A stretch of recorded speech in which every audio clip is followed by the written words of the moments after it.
Hello everybody and welcome back to our channel. So இன்றைக்கி நம்ம இந்த வீடியோவில் என்ன பார்க்க போகிறோம் அப்படின்னு பார்த்தீங்கன்னா 9 கோல்டு மெடல்ஸ் அப்படின்ற டேவிட் ராத்தோட போயமுடைய ஒரு ஷார்ட் சம்மரி தான் வந்து நம்ம பார்க்க போகிறோம்.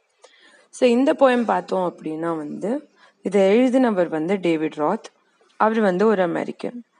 அண்டு இந்த போயம் 9 கோல்டு மெடல்ஸ் வந்து ஒரு காம்படிஷன் அப்படின்றது வந்து எப்படி இருக்கலாம் அப்படின்ற மாதிரி ஒரு நியூ ஆங்கிள் டு காம்படிஷன் தான் வந்து இந்த போயம் அப்படின்னு நம்ம வந்து அண்டர்ஸ்டாண்ட் பண்ணிக்கலாம்.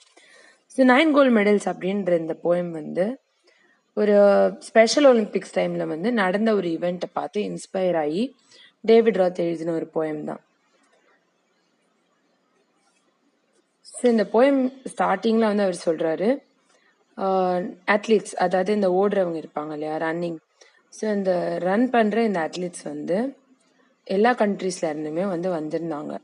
அவங்க எதுக்காக வந்திருந்தாங்கன்னா, அவங்களுடைய ஒரே நோக்கம் வந்து அவங்க நாட்டுக்காக ஏதோ ஒரு பதக்கத்தை ஜெயிச்சுட்டு போகணும் அப்படின்றது தான். அது கோல்டா இருக்கலாம், இல்லை சில்வரா இருக்கலாம், இல்லை அட்லீஸ்ட் ஒரு பிரான்ஸாவது ஜெயிச்சுட்டு போகணும் அப்படின்ற ஒரு நோக்கத்துல தான் அவங்க எல்லாருமே வந்து வந்திருந்தாங்க.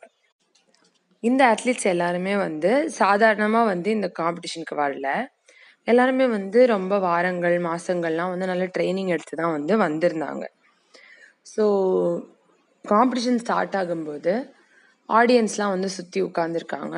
அண்ட் இந்த அத்லீட்ஸ் எல்லாருமே கூட அந்த ஸ்டார்ட் லைன்லேருந்து ஓடுறதுக்கு ரெடியாக வந்து இருக்காங்க. அந்த கன் ஷாட் கேட்ட உடனே வந்து எல்லா அத்லீட்ஸும் ஓட ஆரம்பிச்சிடுறாங்க. ஆனால் அதில் இருக்கிறதுலே குட்டியாக ஒரு அத்லீட் இருக்காங்க. அந்த 9 அத்லீட்ஸில் இருக்கிறதுலே குட்டியாக இருக்கிற ஒரு அத்லீட் வந்து தடுமாறி விழுந்துடுறாங்க.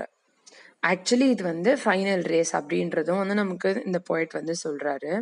ஏற்கனவே வந்து குவாலிஃபயர், அப்புறம் செமிஃபைனல், இந்த மாதிரி நிறைய ரவுண்ட்ஸ் தாண்டி தான் இந்த 9 பேர் வந்து வந்திருக்காங்க. ஸோ இந்த 9 அத்லீட்ஸுமே வந்து அது ஜெயிக்கணும் அப்படின்ற ஒரு நோக்கத்தில் தான் ஓட வந்திருக்காங்க. அப்படி வந்த இடத்துல இந்த குட்டியாக இருக்க இந்த அத்லீட் மட்டும் கீழே விழுந்துட்டாங்க அப்படின்னு வந்து நமக்கு தெரிய வருது. கீழே விழுந்ததுக்கு அப்புறம் இந்த அத்லீட் வந்து ரொம்ப ஃப்ரஸ்ட்ரேஷன்லேயும் ரொம்ப ஒரு வலியிலையும் வந்து கத்துறாங்க. ஏன்னா அவங்க இவ்வளோ வருஷமாக போட்ட ஹார்ட் ஒர்க், இவ்வளோ மாசமாக போட்ட ஹார்ட் ஒர்க் எல்லாமே வேஸ்ட்டாக போயிடுச்சு அப்படின்ற ஒரு எண்ணத்தில் வந்து ரொம்பவே வந்து ஃபீல் பண்ணுறாரு, ரொம்ப கத்துறாரு. அப்போ என்ன ஆகுது அப்படின்னு பார்த்தோம்னா, முன்னாடி ஓடி போயிட்டு இருந்த அந்த 8 அதர் அத்லீட்ஸ் இருக்காங்க இல்லையா, அவங்க ஒருத்தராக வந்து திரும்பி வராங்க. திரும்பி வந்து இந்த விழுந்த அத்லீட்டை வந்து தூக்கி விட்டுறாங்க. ஸோ ஓடிட்டு இருந்த எல்லாருமே the pulled up on their heels, அப்படின்னா அவங்க ஓடுறதை நிறுத்திட்டு திரும்ப வந்து இந்த கீழே விழுந்த அத்லெட்டை நிப்பாட்டி எல்லாருமே சேர்ந்து ஒன்றா சேர்ந்து என்ன பண்ணுறாங்கன்னா கை கோத்துட்டு நடக்க ஆரம்பிக்கிறாங்க. ஸோ ஏர்லியர் ஒரு ரேஸாக இருந்தது, இப்போ ஒரு வாக்காக வந்து மாறிடுச்சு. ஏன்னா 9 பேருமே வந்து கை கோத்துட்டு அந்த ரேஸை வந்து கம்ப்ளீட் பண்ண போகிறாங்க. ஸோ அப்படி கம்ப்ளீட் பண்ண போகும்போது எல்லாருமே வந்து அந்த ஃபினிஷ் லைனை வந்து ஒரே டைமில் தான் வந்து ரீச் பண்ணுறாங்க. ஸோ அதனால இந்த 9 பேருமே வந்து ஃபஸ்ட் பிளேஸ் அப்படின்னு சொல்லி 9 பேருக்குமே வந்து 9 கோல்டு மெடல்ஸ் வந்து கொடுக்குறாங்க.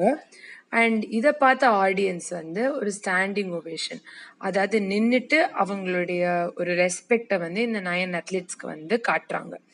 ஸோ இதுதான் வந்து பேசிக்காக இந்த போயம். அவங்க அந்த 9 அத்லீட்ஸ்க்கும் வந்து ஸ்டாண்டிங் ஒவேஷன் கொடுக்கும்போது கூட அந்த 9 அத்லீட்ஸோட மூஞ்சியும் வந்து ரொம்ப பிரகாசமாக இருந்தது. என்னுடைய வேர்ட்ஸில் கூட நான் இப்போ அந்த ஃபீலிங்கை வந்து டிஸ்கிரைப் பண்ண முடியாது அப்படின்னு சொல்லி டேவிட் ராத் வந்து இந்த போயமை ஃபினிஷ் பண்ணிடுறாரு. ஸோ இந்த போயம் மூலயமா டேவிட் ராத் நமக்கு என்ன சொல்ல வராரு அப்படின்னு பார்த்தோம்னா, பர்சனல் சக்ஸஸ், அதாவது எனக்கு என்னுடைய சக்ஸஸ் தான் முக்கியம் அப்படின்னு நம்ம ஓடுறதை விட மற்றவங்களுக்கு ஹெல்ப் பண்ணுறதும் கைண்ட்னஸ் நம்ம வந்து வெளிப்படுத்துறதும் தான் ரொம்ப ரொம்ப லைஃப்பில் முக்கியம் அப்படின்றது தான் வந்து அவர் சொல்ல வராரு. ஸோ இதில் இருக்க தீம்ஸ் பார்த்தோம் அப்படின்னா வந்து companionship, sportsmanship, unity and inclusion and also victory through kindness, இதெல்லாம் தான் வந்து இதில் இருக்கிற மெயின் தீம்ஸ்.